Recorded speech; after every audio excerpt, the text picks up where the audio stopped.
Hello and welcome. You're watching Business Plus. Do you make financial choices based on videos you see on the internet, mainly YouTube?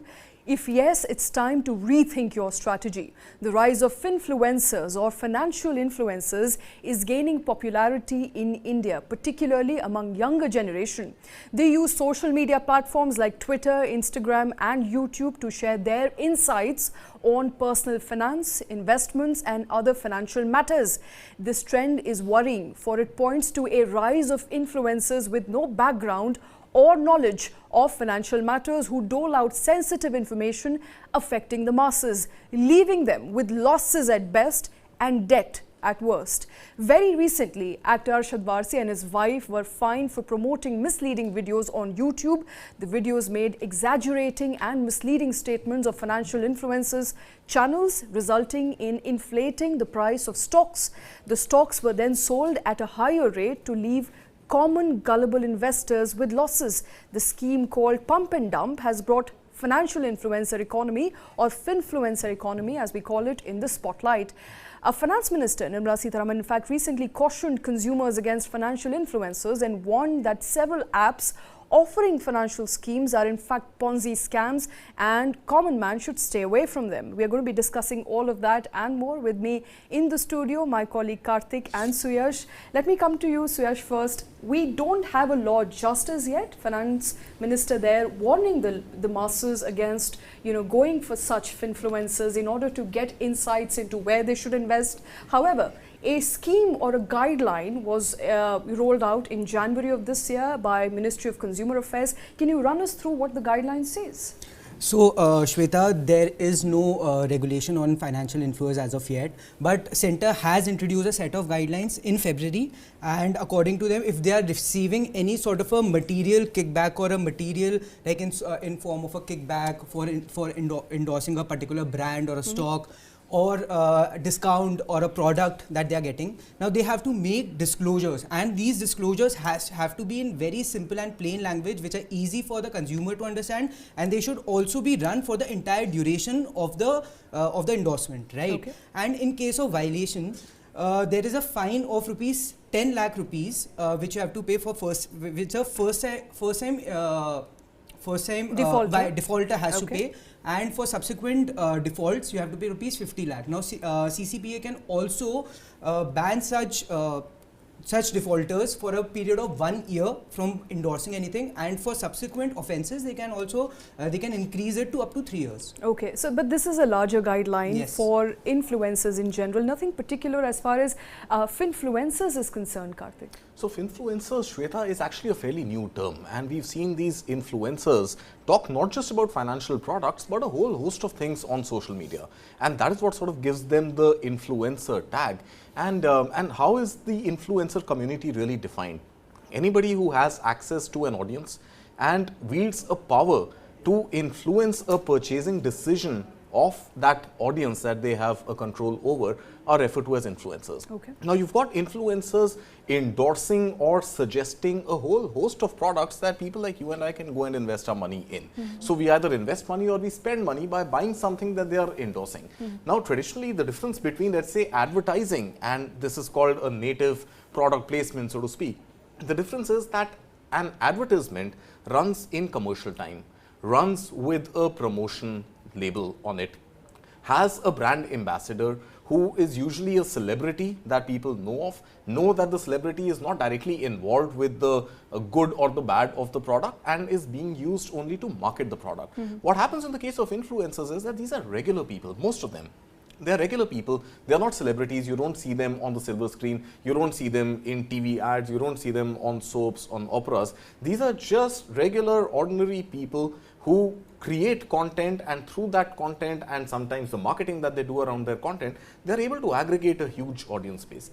And now this audience base trusts them because they believe that whatever words of wisdom are coming from the influencer, these are not these are not driven by the power of money, and these are mostly done on goodwill, which is actually not the case. But thankfully, we have on this panel, and I'm sure you're just going to go to the rest of them, we have somebody like Pranjal Kamra, who is a legitimate influencer, Pranjal Kamra, who's a legitimate influencer, who's somebody who has the right credentials, runs a legitimate website. I think it's very difficult for people like you and me to understand who is a legitimate guy and who is running a Ponzi scheme. Absolutely, absolutely. We have a power-packed panel. Joining me at this point in time, Subhash Chandra Garg, who's a former finance secretary. Also with me, Prableen Bajpai, who's the founder of FinFix.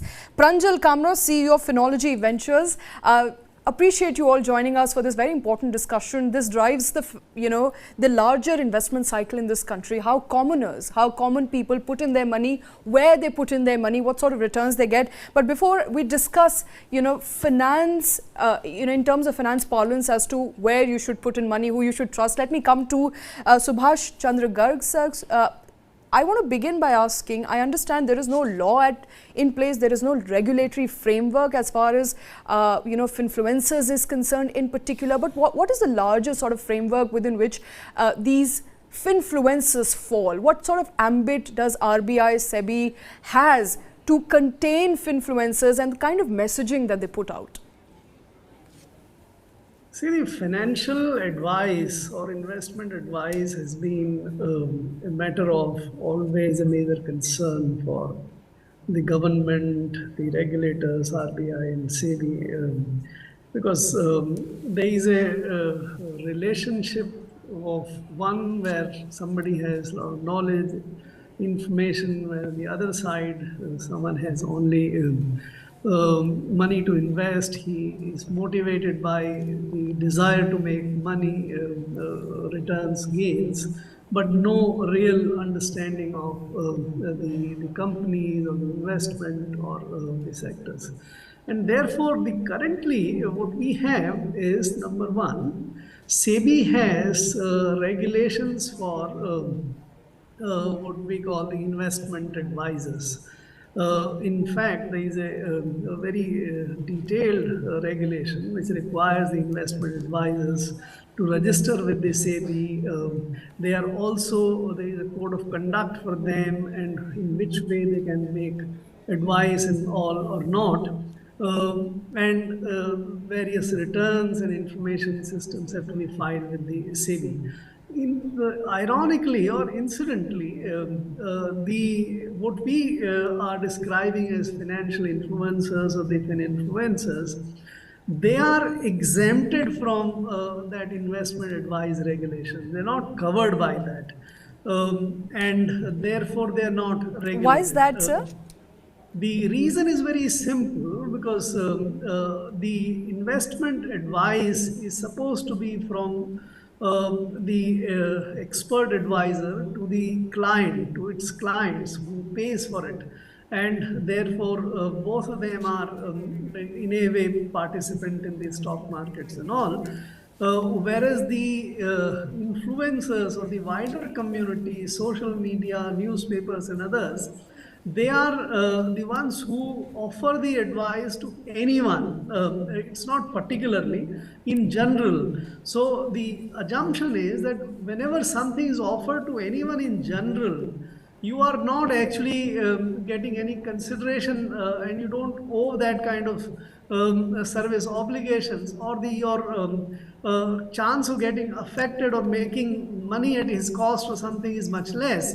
But here, that is why the current regulations, we also have regulations for the research analysts, which the SEBI has come up, those who make recommendations that this is the price at which this is fair price to, and this might go up like this.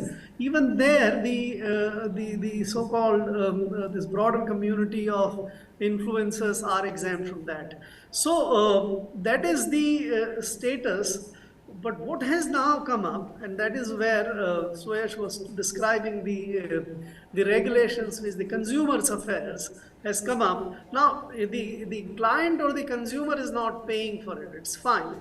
But the one company or someone which wants that investment to be sold, if they are paying, that can also influence the motives and the judgment and the soundness of the advice of the person concerned or the influencer concerned. And therefore, the concept of what is what we have in general, that the consumer needs protection. Here from the influencers, the advice takers are like consumers, and therefore consumers need to be protected. And what has been thought in general, which includes the financial influencers also, besides all the other social media influencers, is that if they disclose that they are being paid by someone to sell their product or push their product, if that disclosure is made, then that's a sufficient disclosure to the people that they may not unwittingly believe that someone is giving you an advice which is sound in itself. That is the rationale of the regulations which have been brought by, or the guidelines which have been brought by the Consumer Affairs. But believe me, and I think all of us need to take that, the efficacy of this kind of regulations is very suspect. Go back to the cigarette regulations, where you have to put out that this causes you cancer and other kind of things. But how many people have got influenced by those ferocious and kind of ads? But even that were the images. So it's a difficult subject. Everyone will struggle to do it, but perhaps the solutions are not as easy as sometimes we would like it to be. Okay, solutions are not easy, not forthcoming. But let me get in Prableen Bajpai at this point in time. Prableen, we are talking about people's money. We understand that a regulation needs to come in place in order to regulate the way Finfluencers promote a certain sort of investment, an entity. But the idea that anybody can be an influencer is very damning when it comes to money matters. Right. So Shweta, these are people who are creators of content, and in this case, the content created is on topics of finance. So it can be personal finance, it can be related to cryptocurrencies, stocks, and over a period of time, they are able to gather a mass base. And with that mass base, of course, there can be a tendency to, have certain vested interest, because you have a huge base which follows you and believes that whatever you say is right. So I think the primary motive of majority of these people is initially to, go and educate. So education is the basics, I think, on the basis of which they start off. But I think during that course of educating and having a mass base, then these sort of interests come in. And we've seen in the past that, we've seen cases where there was a crypto exchange which was halted. And we did have influencers from India also who had spoken about those products, saying things like guaranteed returns. But these are creators and they are not part of the ecosystem which is governed by SEBI. Like Pranjal Kamra is here today, but he is a registered investment advisor. So he is part of that ecosystem, but there are so many people who are financial influencers and are not part of that ecosystem, where there is a certain code of conduct, there is a penalty on what you do, the do's and don'ts are spelled out. So SEBI, of course, 6 months back has already spoken about stronger regulations. Earlier this month, we saw, a guideline on the advertisements by RIAs and the analysts, which can be done. But I think the problem is, that thin line where people say that we are educating, but in disguise, they are actually advising things which are not in the best interest of their followers. Okay. Pranjal, do you agree that there is a need for minimum qualification as far as, becoming a Finfluencer is concerned? Not everybody should be allowed to do what you're doing. Oh, absolutely, totally. See, the reason behind this is 2013 investment advisor regulation comes. The intent of the regulation was actually to regulate the means through which advice was happening a decade ago. And it covered all those bases. But in the last decade, the medium of consumption of investment advice has changed drastically. So the regulation is losing its purpose if the primary mode of disseminating investment advice these days is not covered. That's one, that's absolutely required. Also, second, this wheel of financial education, that we are providing education, we are not giving financial advice.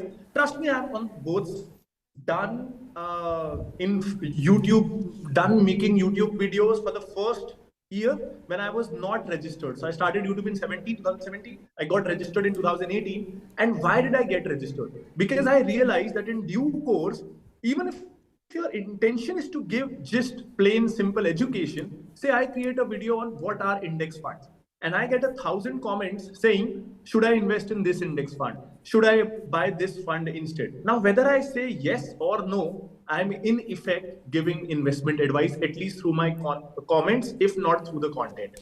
So trust me, any influencer, it's impossible for him or her to operate without willingly or unwillingly actually doling out investment advice. Which is why I think whether it be this regulation, some new regulation, or the RA regulation, but some minimum benchmark, educational requirement and registration is absolutely essential.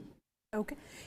Kartik, taking away from what Pranjal and Mr. Garg said, that there has to be some sort of disclosure. If you're getting any benefit out of doling out the financial advice, then you have to disclose it. And it's one way of figuring out whether the person who's giving you financial advice is giving it to you in his best interest or in your interest. But I personally feel, and correct me if I'm wrong, then this is not enough, because as long as you are not sure of what you're saying, or even if you're sure of what you're saying, it has happened to you, you've made money out of it, you've made money out of whatever knowledge you have, the other person may not. So everybody, in one way or the other, should have some sort of qualification before giving out such advices. So 3 points that you raised, Shweta. Some qualification, formal qualification and relevant experience before giving out advice, 100%. See, you also teach at universities, right?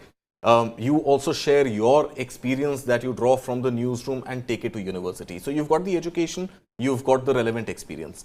But imagine a scenario where somebody has just invested in a mutual fund or in a particular stock which has given him or her a windfall. Does that give the person any qualification in the garb of educating a larger set of audience to go on YouTube and say that, yeah, this is a stock you should invest in, or this is the mutual fund you should expose your money in? Absolutely not. So I think it's very important that even if you are doing an experience sharing, a disclaimer, irrespective of your education and your experience, should be carried that this is something I am doling out of my own experience, and I am not a certified professional advisor, a certified registered investment advisor. If I'm doing experience sharing, it should categorically mention this is only experience sharing and viewers are advised not to act on the basis of what I'm saying. And of course, in case you are taking some sort of a financial incentive, if you're promoting it because of way of any monetary agreement you've had with an advertiser or with somebody who's promoting a fund, by all means, in all bold caps, multiple times over, all through the screen as a ticker or something, which I think the guideline also mentions, it has to very much be there that this is something I'm getting financially rewarded for. Okay. So my question to Pranjal actually is, Pranjal, how many times in a day or in a week have you actually encountered people coming to you and asking you to plug their products, and being a registered investment advisor, how do you ward that off? Right. Happens all the time. I think probably 10, 20 times a day. 10, 20 times a day. And what's the ticket size we are talking about? So I reject almost all of them, but yeah, they are ready to pay anywhere close to ₹1 million. That's exactly what I thought. So, my point is, like Suyash had just mentioned, ₹1 million is 10 lakh rupees, which is actually the first offense. You make the first offense, your penalty is 10 lakh rupees. That is practically just one client gone. Somebody offending the second time, the third time, it reaches 50 lakhs. But until you get that notice, until you are really classified as an offender and your license is taken away, you've made much more than 5 million, 50 lakh rupees being the maximum penalty. So, Mr. Garg, is 50 lakh rupees actually an enough penalty to really impose on somebody who's possibly walking in crores of rupees by way of whatever advice they've given already? See, I think this question is not as simple as that. The presumption that the qualified or well-educated, registered investment advisors make all this sound investment advice and people have made money or have got good returns by following their advice is not at all correct. There are many guys who have lost money because of following those advices and all. And the other assumption that those who are considered as uneducated or not very qualified or accountant or something, they don't understand the markets, they don't understand the investment products, and therefore they will necessarily make a poor choice or poor advice. That assumption is perhaps also not correct. You see the mutual fund, they are best to the people, but how many mutual funds make wrong calls? You see it all the time. The kind of disclosures they are supposed to make, they make it. But who cares about those disclosures, and does that influence people's decision? I think the situation, as I said, is much more complex. Basically people are motivated by the greed to make. Earlier, you remember there used to be a lot of tips kind of thing. So some tip will come from somebody, Right. and people will even manipulate the stock prices to sort of prove that what the tip was correct. So this is a very complex area. You can't just move in. That's perhaps the reason why the finance minister also said that you just can't rush in. That is they're not thinking at this moment of putting in very difficult kind of regulations there. So whole thing need to be considered very seriously. You can't kill the competition from these smaller guys who are offering their advice. Believe me, no one simply because someone is a small guy and therefore his advice is being followed. That doesn't happen. People make subconsciously some choices that, all right, this might be making a sensible sense, or in the past his advice might have led to this. So penalty question, that 50 lakhs or 10 lakhs, these are very arbitrary numbers. They don't make the smaller ones may not even be making 10 lakhs rupees even in a month of time. So for him, that's a very huge kind of penalty. So what disclosure has come, you must make that kind of disclosures. But even there, the basic question that who is that influencer, who would be covered by the consumer affairs guidelines is not clear. There is no system of, they are now talking that, all right, you should form some self-regulating organization or SRO. That's not anywhere near. So please don't look for simpler or, if I may say, simplistic solutions. So, Mr. Garg, my point is simple. Let's say I happen to have 1 million followers, 1 million subscribers on any social media platform. Let's say I have 1 million subscribers on YouTube. I could be talking about anything from laptops to lights to cameras to LED walls to anything. And if I have been able to command a subscriber base on the basis of an unrelated field of influence that I have, perhaps not expertise, an area of influence that I have, and if I happen to, let's say, get advised by Prableen Bajpai, who tells me that since you are not big time into taking risks, and if you're not really following mutual funds very closely, invest in an index fund, passive investing. Hypothetically speaking, Prableen, no offense to you, but if this is the kind of advice I get, and if that fund works for me, what stops me, not being a finfluencer, being a regular influencer, to go on my social media and as a word of experience sharing, tell my audience that, hey, you know what, I invested in the Nifty 50 index fund and it's given me a handsome 12% return. So am I then, I'm not getting paid to advertise that product. I am not even an influencer in that spectrum of financial products, but I have a subscriber base who's loyal to me and I make this claim. What happens? Do I come in the ambit of a finfluencer by just making one video, and then perhaps one video leads to a second, a third, a fourth, and a sponsorship opportunity or a promotion opportunity comes maybe 30 videos down, but by then I have spread my influence already? See, I don't think anybody can get 1 million followers simply without actually having a track record. No, I'm saying I might have an expertise in an unrelated field, sir. For example, the pump and dump scheme saw celebrities who did not have an expertise in financial matters, but had a brand and had a subscriber base, which eventually got exploited in the pump and dump schemes. See, I may take you to a slightly unrelated field. Okay. There are many of these sadhus and rishi types, right? They have huge amount of influence on the people on religious or social or other kind of things. They may also offer somebody an advice, right? And those advisors, those people might follow their advice. So there may be situations where someone is following on another account might also believe that if that guy has done well for on that front, it might also be doing well on this front as well, and Correct. may follow, right? So will you be in a position to control ex ante that kind of advice to be offered, or the followers not to follow them? You can't. That's exactly the point, sir. So how, so, I mean, let me maybe take this to Pranjal Kamra then. What are the entry barriers to then become a Finfluencer, Pranjal? If you can share your experience and also tell us, obviously you've got about 4.5, 5 million odd subscribers on YouTube.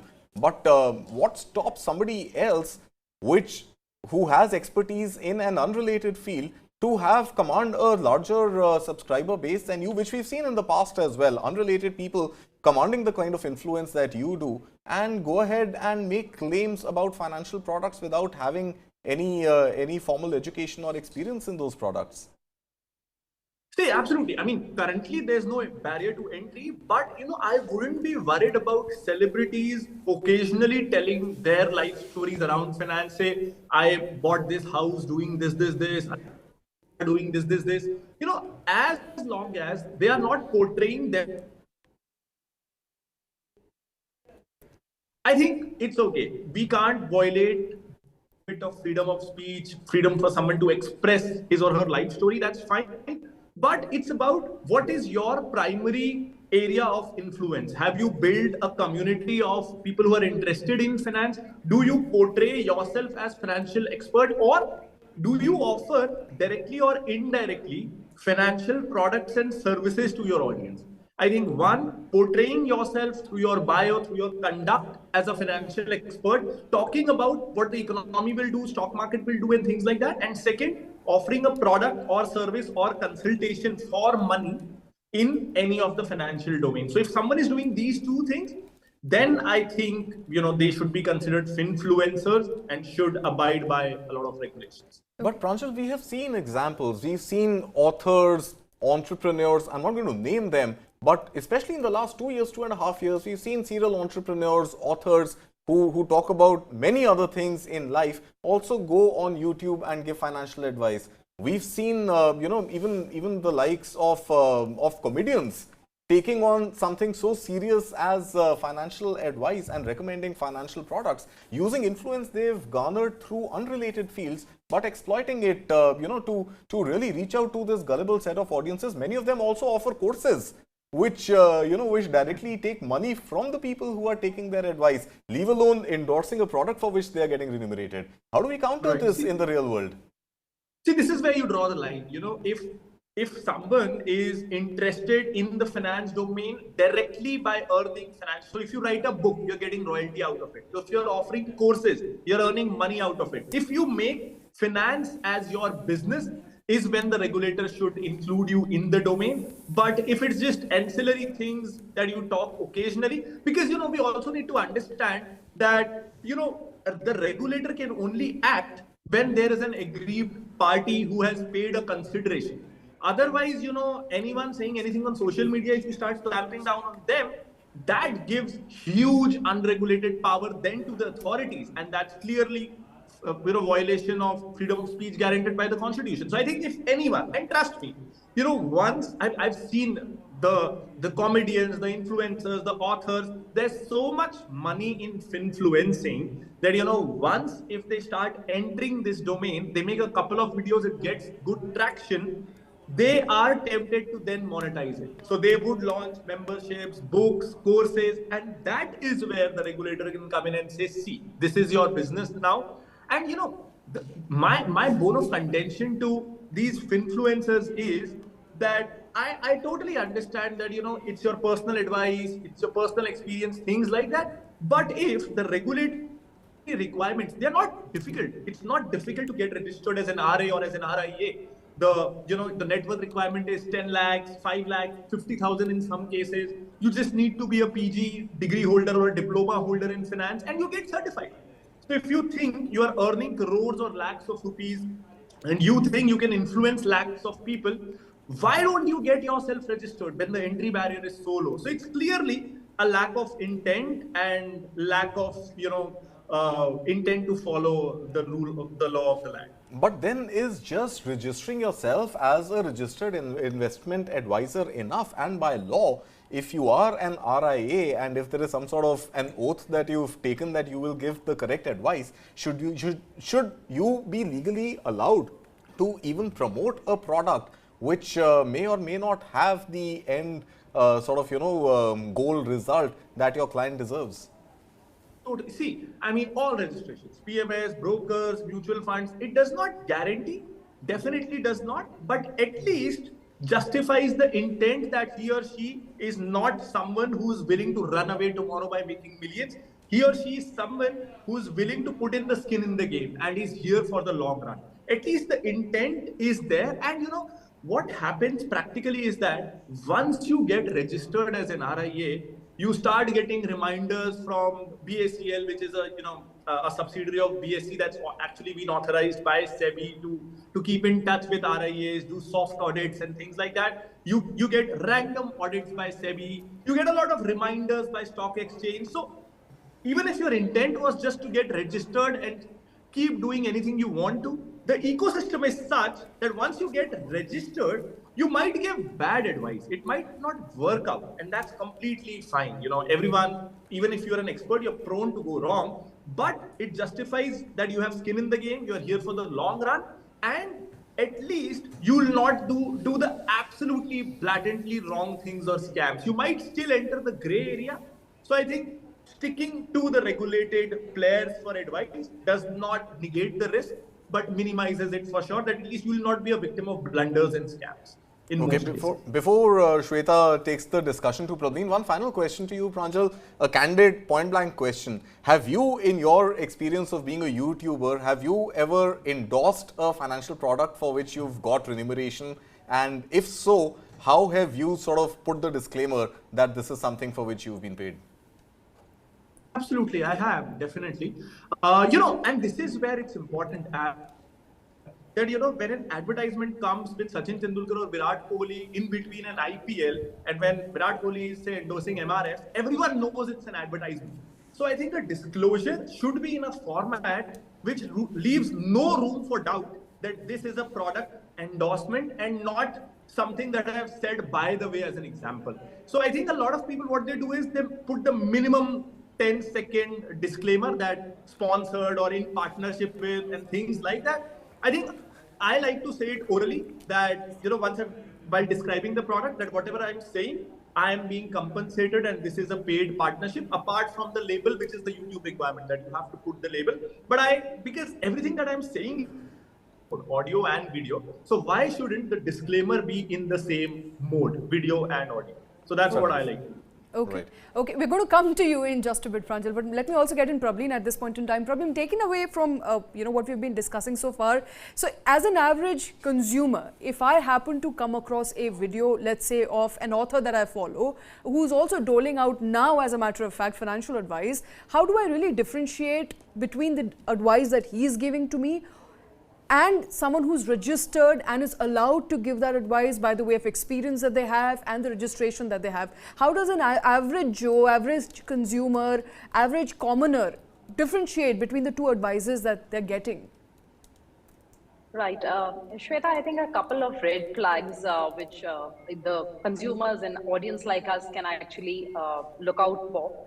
Number one, that, as investors, I think we should be aware of baseline interest rates in the economy. Let's say a RBI scheme or a senior citizen scheme or your fixed deposits, if you're offering you somewhere between 7 to 8%, and there comes an influencer who says that it is a guaranteed fixed income product, which is going to give you 14% or 12%, definitely it's a red flag. So you have to know what is, possible.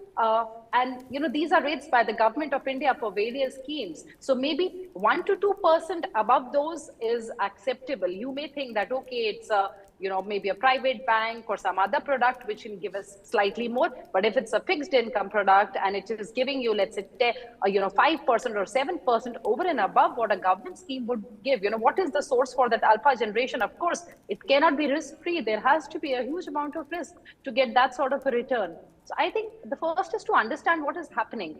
Similar, with equity-related products, Nifty in the last 10 years has given about 12% returns. So if somebody comes and tells you that, you're going to get 35% returns, or your money can double, let's say, in the next 8 months, it's not possible. Given a standard 10% return also, Shweta, a basic rule of finance tells us that the money will double in more than 7 years. So basically, as consumers, as investors, we need to understand that there are no shortcuts to creating wealth. If there was a shortcut, probably everybody would have been doing that. So, unrealistic sort of returns, I think, is a very, very big red flag. Second, I think schemes that you don't understand. Cryptocurrencies is something which not many people understood. But I think it was somewhere at the core, even Subhash sir said that it's the greed. As investors, we also tend to get greedy that, okay, let me earn multiple returns by making this investment. So I think as investors, we ourselves need to be more responsible. It is our hard-earned money. And we need to be sure about when we are making an investment, what kind of risks are involved. And never get into a FOMO, the fear of missing out. Sometimes these videos create, sense that if you're not investing, it's a lifetime opportunity which is being missed. So as an investor, as an audience, you have to understand that the investment path is boring. It is a long-term process to create wealth. If it was that easy, everybody would be doing it. So I think these are some basic red flags which investors can keep in mind while taking decisions.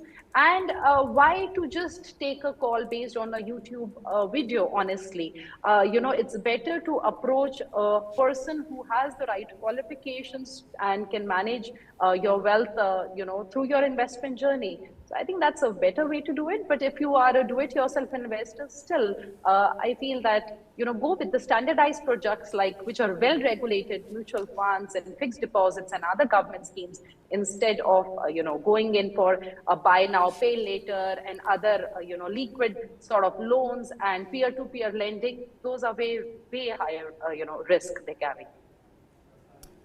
Pranjal, you were talking about the registered investment advisors. Like SEBI has some mechanisms where they keep a track of the information that you are disseminating. So how often is this correspondence with the SEBI, and who is keeping a track, or who has that oversight on registered investment advisors? Right. So it's not that SEBI corresponds regularly. It's basically self-reporting, where in the SEBI portal, required to do quarterly reporting. Any complaints that happened, any changes in the management or leadership that might have happened, any material thing that concerns the investor and the regulator, even change in your email address, phone number, address, any plans that you are changing, any new asset class you're including, and things like that. So it's quarterly reporting. Apart from that, a subsidiary of BSC is being authorized by SEBI to do soft audits. These are not sudden investigative audits, but soft audits, in the sense that they would come, they would check if we are broadly following all the compliances or not, would guide us, suggest us, and things like that. I don't know what happens if someone is completely not in compliance. I don't know, but and of course, SEBI can then, if there are multiple complaints by an investor in the SEBI Scores portal, which is a portal specifically created for consumers to complain against any regulated SEBI intermediary. You could go there and complain. So if there are lots of those complaints against a particular entity and SEBI finds merit in some or a lot of them, of course, they definitely reserve the power to do all kinds of audits. Okay. So have you been subject to this soft audit by BSE? Hanji. Okay. Okay, interesting there. We were going to come back to this, but another interesting thing that the finance minister also talked about briefly while she was touching on Finfluencers is the need for people to be careful about Ponzi schemes and apps that offer Ponzi schemes. And let me get in Mr. Garg at this point in time. Mr. Garg, what Ponzi schemes was FM referring to when she made that remark? I don't know, the context was the question on Finfluencers, but she went in and said about the Ponzi schemes. I think there are two major concerns which, to my mind, the finance ministers and the government has. One, in the recent times, we have seen enormous expansion and spurt of these loan applications or apps. They were Chinese controlled apps, and otherwise people offer all kinds of loans, easy loans, and then get into the traps of borrowings, and many are subjected to overcharge, over recovery. Some of them have even force used against them. And so I think that's a very major concern. Some steps the government has taken, the RBI has taken by not allowing those apps to be downloaded through the Apple and other mechanisms. So that's, I think, one. The second one is a classical Ponzi. Various kind of Ponzi schemes are brought out from time to time, but I don't see at this moment any particular Ponzi scheme being targeted or spoken of. Cryptocurrencies were called Ponzi schemes for some time. So I think that's where, but let me, I just like to take a minute on the discussions which you were having earlier. In the finance advice or financial field, see, anyone who is in the business, whether the top-notch investment advisors or the mutual funds or otherwise, or the Finfluencers, everybody in the business is to earn for themselves something. I think that's something we should not forget. They are not in the business of doing charity. They want to make money for themselves. And the money is paid, and these people are paid by basically two sets of people. Either the client or the recipients of the advice pays, or somebody whose product is pushed pays. There is no other way. So influencers by definition are not being paid by the clients. Investment advisors are being paid by the clients as the system exists. And therefore, they probably make their money by charging or getting some commissions or trips, etc. from those products whose products are being pushed by them. Now, I think the ends of justice will meet if this relationship is disclosed and is in the open, that all right, somebody is pushing this product and is getting paid by that producer of the product. That regime, I think, might serve the purpose, but it will never be possible for any regulator to say that someone only will provide you the sound advice and the others will not provide you the sound advice. There is another difference between the classical goods which are covered by the Consumer Protection Act, where we have a concept called defect in service. If that product doesn't provide you service that which it was promised, then that person is acted against. But in the financial products, it is very difficult to say what is the defect in the service. Is the projection that this might give you this much of return is a guaranteed service? It is not. And that's why I think this area requires much more deft and careful handling, and the disclosure route might be the best route, and rather than doing a very detailed regulation that might actually create more problems. People might get out of the formal space, do it, like we regulated gold at some point of time with horrible consequences. It doesn't happen that way. Let's take actually this hypothesis to Pranjal Kamra. Pranjal, do you agree with what Mr. Garg is saying? I want to understand from you, what are how is your revenue really bifurcated? How much percentage do you get from, let's say, advertisers who are willing to pay you to endorse a product? How much do you get through the courses that people subscribe to? And how much do you get by pure play access to the audience through, let's say, YouTube ads? So, because I'm sure it's different for other influencers, but for us, advertisement is negligible because being an advisor, most financial products we can't endorse. So thankfully, sometimes I get endorsement proposals like hair growth oil and things like that. I don't know why I pitched that. Yeah, or I might need that.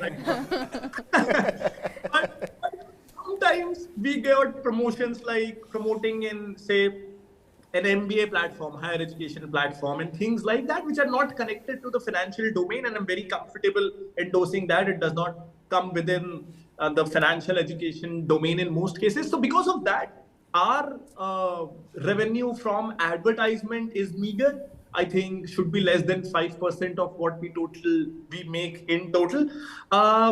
We offer a lot of financial products. Most of them are DIY. So one of them is Ticker by Finology, which is basically our version of, money control or screener. So someone can come and analyze stocks. That's our flagship product. That's the one that has been running for 3 years. So that's quite well known. So we have a SaaS subscription for that. So a substantial amount of revenue that we get actually comes from that. And yeah, then there are courses. Then there is a premium journalism platform, and then there's advisory DIY platform we run. So it's bifurcated, but I think the biggest money churner for us is actually Ticker by Finology. Okay, and Mr. Garg was referring to defect in product, defect in service, do you get any refund calls also? Sometimes we do. Yeah, definitely we do. Okay. I think as long as it's within acceptable limits, we are doing well. But yeah, sometimes we do. How do you qualify a defective service? I think, most refunds for us is actually, so ours is a subscription only product that gets auto-debited from the account through a UPI mandate. And I just feel Indian consumers are still not used to creating UPI mandates.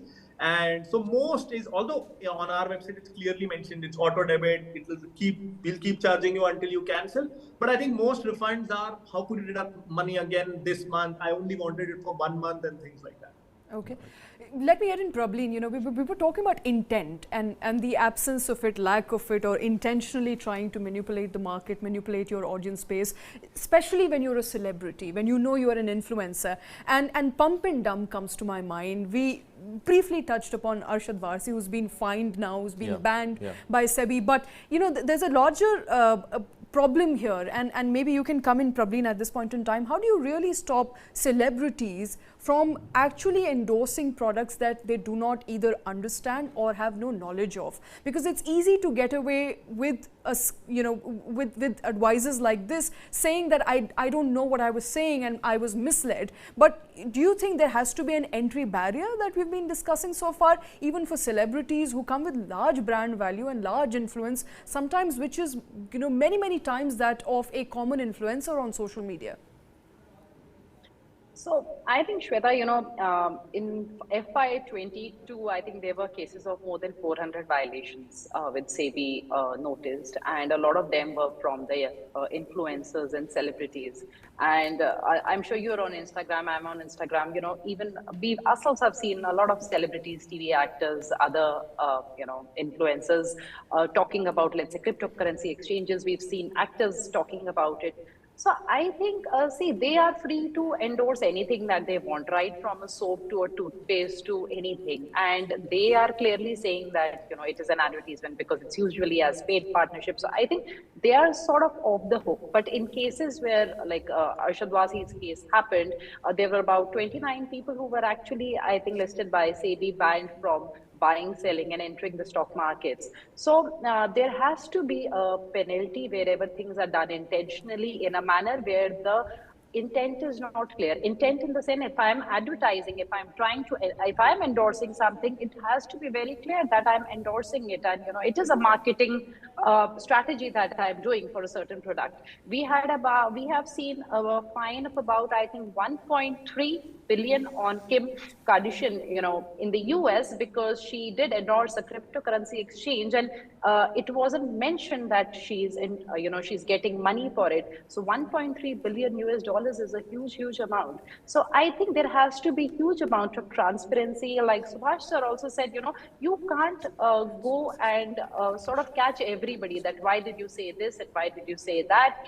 I think it's important that, one, that there is clarity that this is an advertisement, there is a partnership involved, and so the message is clear. Second, as investors, as people who are getting influenced, have to also use their own due diligence, Shweta. That is a very important part. Maybe currently social media is reaching so many people for the first time, and the influence on them is higher. I'm sure they would also gain the experience of how to filter information which is there on social media. Okay, so this is basically a classic case of trying to differentiate between what is self-created content, what is advertisement. That there has to be a larger boundary between the two, not a thin line but a firm line, that this is ad, yes, I'm getting money for it, versus this is content creation and I'm not being paid for it directly. I'm coming from a place of expertise, coming from a place of perhaps scholarship. Absolutely. Okay.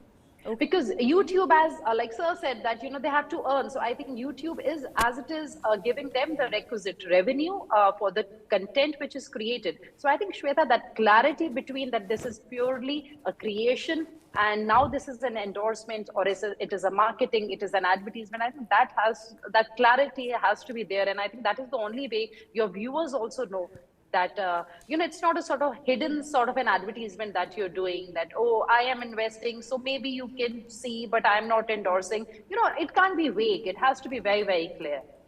Okay, wonderful. I think we can go on. This is an important, interesting discussion. There's so much that we can take away, but I think for me, the biggest takeaway was what Prableen said. Don't live in the fear of FOMO, which is don't think that you're going to miss out on any advice if you're not listening to everybody who's out there. Exercise caution each and every time you are coming across a video. Before you invest, you put your hard-earned money into any sort of financial instrument that is out there. I think it's been a wonderful discussion. Subhash Chandra Garg, Prableen Bajpai, Pranjal Kamra, thanks very much for joining us with your insights. With me in my studio, of course, Kartik, Malhotra and Suyash. We will come back with more such important newsworthy discussions. Keep watching News 9+.